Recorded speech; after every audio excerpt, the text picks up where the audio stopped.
related to how potential data system development, data center development might effectively affect us. So, Director Rowell?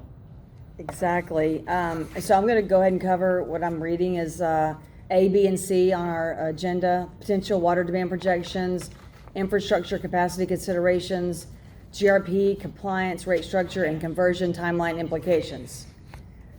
And I know you all heard about data centers. I think we have like 400 in Texas now, and there's more coming. And, you know, so we are at the front end of it, but I wanted to go ahead and talk about it now. So, I want to start by acknowledging that we are very much at the front end of this issue. As our general manager discussed with me over email, he shared that this is a fast developing subject that is receiving significant attention across the water industry, including from legislators, the Texas Water Development Board, the TWA, regional planning groups, and regional water suppliers. However, he also noted that useful information is still limited and that until we receive actual service requests or proposals, it's difficult to evaluate specific impacts. I agree with that approach, and I appreciate staff already monitoring this topic. However, I believe it is still important for the board to begin discussing potential implications now so that we are prepared if and when development occurs. Because once a large user emerges, decisions may need to be made quickly, and it is better to have already thought through the planning considerations rather than reacting under time pressure.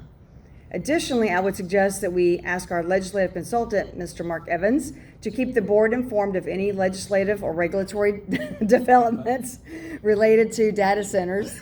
He's not a consultant. He's not a consultant. Huh? He's not a consultant, he's a staff member. Yeah, well, we'll consult with you on it. A mere technicality.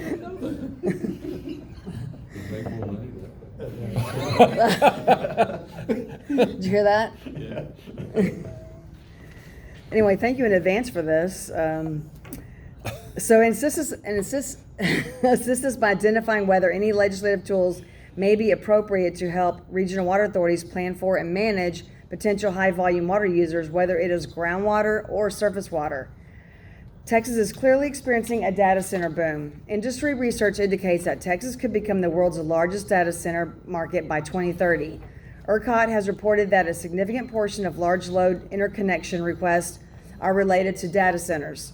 At the same time, recent research has warned that projected data center demand is not currently built into the Texas State Water Plan. Did y'all hear that?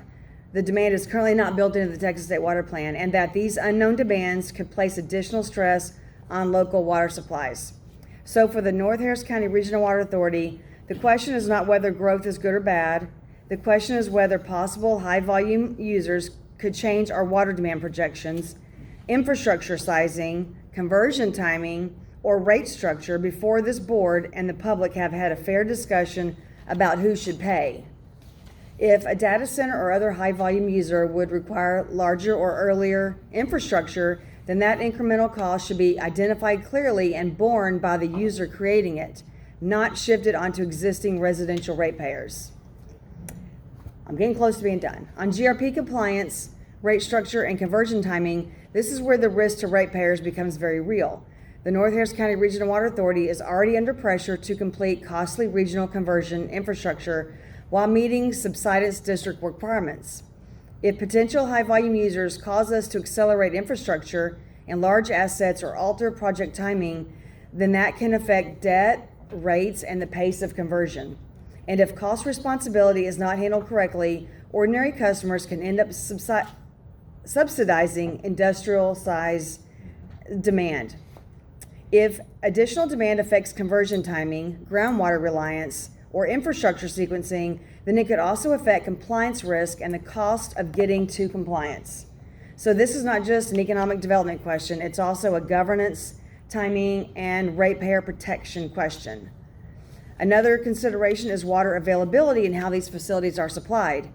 If a large data center, and not necessarily data center, it could be a casino that's coming in a few years, just a large water user were to locate within or near our service area, there may not be surface water available immediately. In that case, a facility could initially rely on groundwater, which could increase groundwater pumping and place additional pressure on conversion timelines and compliance planning. Water demand also varies depending on cooling technology. Some data centers use traditional cooling towers, which can require significant water use. Others use air-cooled systems, hybrid cooling systems, or closed-loop systems that recycle water and reduce demand.